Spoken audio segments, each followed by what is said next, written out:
Alright, what's up, yins guys? Time for another video. I scrapped the other video and didn't post it because I didn't really get to the point. I should make a long video talking about this, but unlike the rest of these kids, like say maybe in the late 90s, 1990s or whatever, or they had America Online and all that shit you only heard about. The internet to me was just a buzzword that I heard on the radio and all that. Like in all the 1990s, I was in industrial work.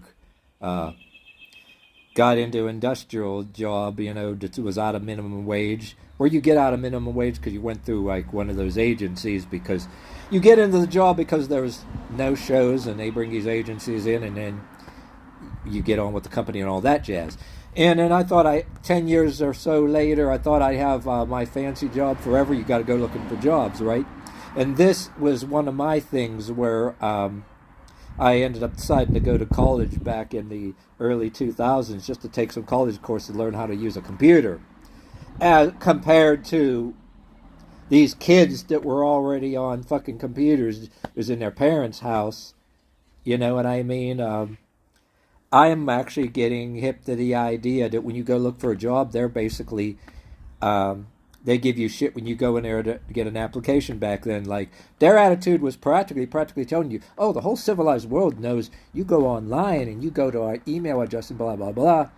And of course they expect you to have a cell phone, you know what I mean?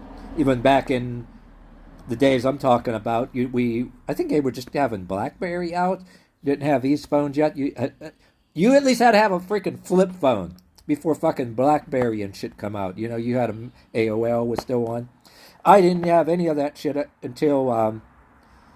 That's why I took little college courses and all that.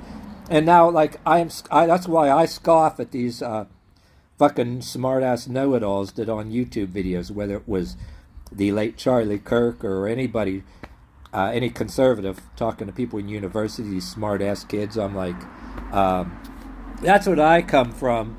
And I went to the internet kicking and screaming. I eventually got my first computer and then looking at YouTube before I actually got on it. But that was my thing, how I relate to the world. It's like I'm going to be fucking 54 in damn April, and I'm looking back on it. You know what I mean? Like how times changed and all that shit. You know what I mean? That's the damn reason why I even got into anything digital at the start with, looking back on it. It led to shit up till now.